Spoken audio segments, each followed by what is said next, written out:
Bismillahirrahmanirrahim. Assalamualaikum warahmatullahi wabarakatuh. Perkenalkan, nama saya Fauzin Nori, alamat Dusun Rebakong, Desa Kayangan, Kecamatan Kayangan, Kabupaten Lombok Utara, Nusa Tenggara Barat, Indonesia. Saya dari kelas B PGSD semester 3. Bila di sini saya akan menjelaskan tentang standar isi, standar proses, dan standar penilaian dari tugas mata kuliah administrasi. Dan inovasi saya jika dipercaya menjadi kepala TU. Di sini standar isi ini adalah kriteria yang mencakup ruang lingkup materi dan tingkat kompetensi yang digunakan untuk mencapai standar kompetensi lulusan yang telah ditetapkan pada jenjang pendidikan tertentu. Adapun standar kompetensi lulusan yang dirumuskan meliputi sikap, pengetahuan, dan keterampilan. Artinya, setiap materi yang akan diterima oleh peserta didik beserta tingkat kompetensinya sudah dirumuskan ke dalam standar isi setiap mata pelajaran.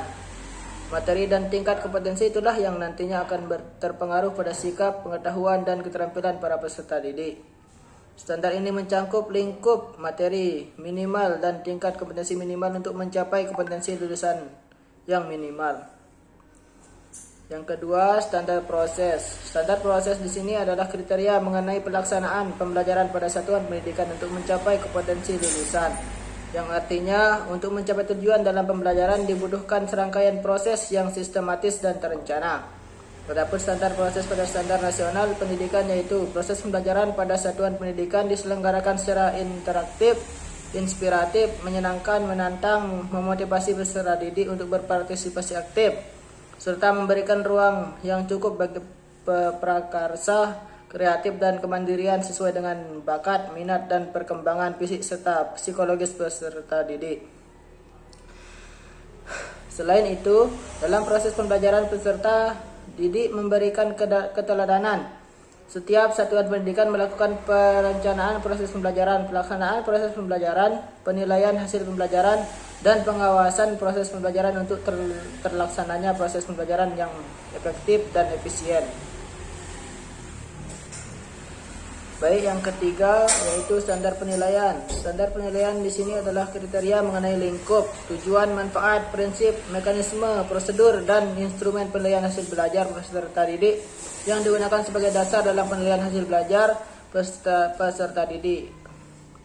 Artinya, standar penilaian yang dilakukan harus berdasarkan Permendikbud. Adapun standar penilaian pada standar nasional pendidikan nasional yaitu yang pertama, penilaian pendidikan pada jenjang pendidikan dasar terdiri atas penilaian hasil belajar oleh pendidik, penilaian hasil belajar oleh satuan pendidikan, dan penilaian hasil belajar oleh pemerintah. Yaitu yang keempat, jika saya dipercaya sebagai kepala TU, yaitu yang pertama saya akan memastikan para murid pulang dengan selamat dari dia keluar sekolah sampai ke pelukan ibunya. Yang kedua, memaksimalkan layanan khusus seperti UKS, perpustakaan, taman bermain, dan taman-taman untuk mereka betah di sekolah biar tidak keluyuran kesana kemari, loncat tembok. Yang ketiga, memaksimalkan pembelajaran di kelas baik dari segi peserta didik maupun pendidiknya. Mungkin hanya ini yang dapat saya sampaikan. Kurang dan lebihnya saya mohon maaf. Wabillahi taufiq wal hidayah. Assalamualaikum warahmatullahi wabarakatuh.